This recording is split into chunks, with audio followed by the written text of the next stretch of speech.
Crystal Tyzs. I'm the Training and Behavior Manager at the Blue Ridge Humane Society. I'm standing in my dining room in my home in Hendersonville, North Carolina. And today I want to talk to you about how can you build in distractions into your training so that your dog can actually be successful.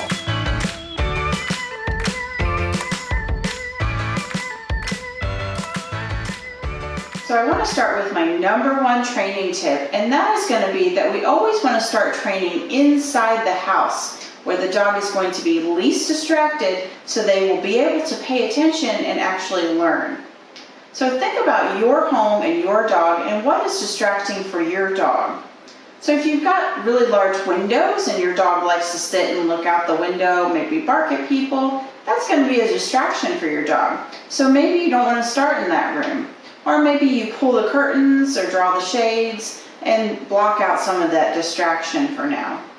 So we work our way around to the house, building the level of distractions as the dog is successful. So how do I determine if my dog is ready for me to make it harder? I like to use the rule of 80%. And I do this in class a lot. I make my students count out 10 treats, and I know they probably think it's ridiculous, but it's a really great way to figure out how well does my dog know a behavior. So 80% is pretty much the benchmark for a dog knowing a behavior at that level well enough to make it harder now. So I always will count out 10 treats and I'll put them in my hand, and then I will have my dog in front of me and I will determine what I need to test. So maybe let's say I'm testing how well does my dog know sit with a hand signal. So I'll have those 10 treats and I'm going to ask my dog to sit with the hand signal. If the dog does the behavior, they get the cookie. If they do not, I put that cookie in my pocket. And then I proceed to continue asking the dog 9 more times in a row. When my hand is empty, then I'm going to look in my pocket and see how many treats do I have left. If I've got 2 or less treats, that means my dog is performing at 80% or better, so I can make it harder for them now. If there's 3 or 4 treats in my pocket, that means the dog's at 60 to 70%, which means they need to stay where they are until they can get to 80% or better. Now, if there's 5 or more treats in my pocket, that means I really need to figure out a way to make it easier for my dog because he's just not performing at a very high level right now. So ways that we can make it easier, the first thing I'm always going to try is a better treat or a new treat. Just like humans, dogs get bored of certain food, so novelty holds a lot of weight for a dog, so try a different treat. Or maybe try moving to a part of the house that's less distracting, or just look around the environment and try to figure out what could be the problem. If the dog's having too hard of a time, just take a break and come back to it. So once my dog is performing at 80% or better in a room, I can start to move around the home. Once I've moved all around the home and I've increased the level of distractions, then I can start working outside. And outside I'm going to do the same thing as I did inside and determine what's the most distracting areas and start in the least distracting area of the yards.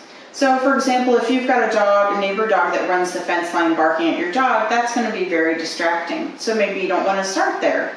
Maybe you start in the garage with the door open or a side yard. You figure out for your dog what's the least distracting and slowly build in that level of distractions.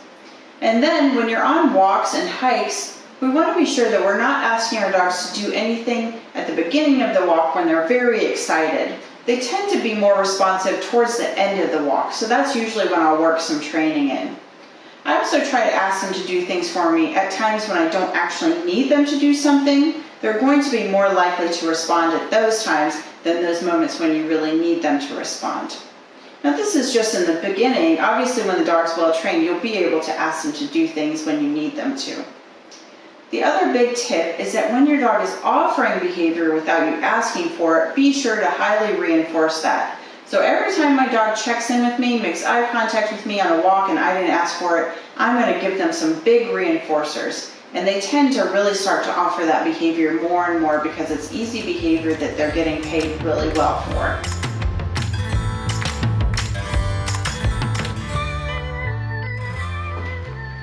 So another really important tip is to be sure that we are using high value treats when we're going into situations that are very distracting or they're new, behavior is hard. So one of the first things I always try if a dog's having a hard time is trying a different treat or something that maybe is higher value. And what makes a treat high value is going to vary from dog to dog, but in general, it's going to be something that's very moist and meaty. So some good ideas would be some roasted or boiled chicken, hot dogs. I like turkey dogs because they're less fatty. Cheese, people like string cheese. That makes a really good, easy, cheap treat you can cut up. So I'm not using those treats for every day, but those situations that are very difficult, that I really need that extra kind of oomph to get the dog through it, I'm gonna make sure I've got something really great to offer the dog. Obviously I wanna be paying them with as cheap of a treat as I can get away with, but if you're trying to use biscuits or something kind of that your dog's used to, it's kind of boring and dry, it's really not gonna cut it when you're in this really high, intense, distracting environment. So make sure you've got appropriate treats for the situation. Okay, so let's recap. How can we build in distractions into our training so that our dogs can actually be successful? Tip number 1 is that we're always working inside the home where the distraction levels are the lowest, and we're slowly building in distractions as our dogs are successful. We're using the rule of 80% to determine how well does my dog know this behavior. Can I make this harder, or does he need me to make it easier? And then in the outside spaces of the home, again, we're making sure we're building in distractions slowly. And then when we're out and about on walks or hikes, we're not asking our dogs to do anything until the end of the hike when the dog can actually pay attention to us.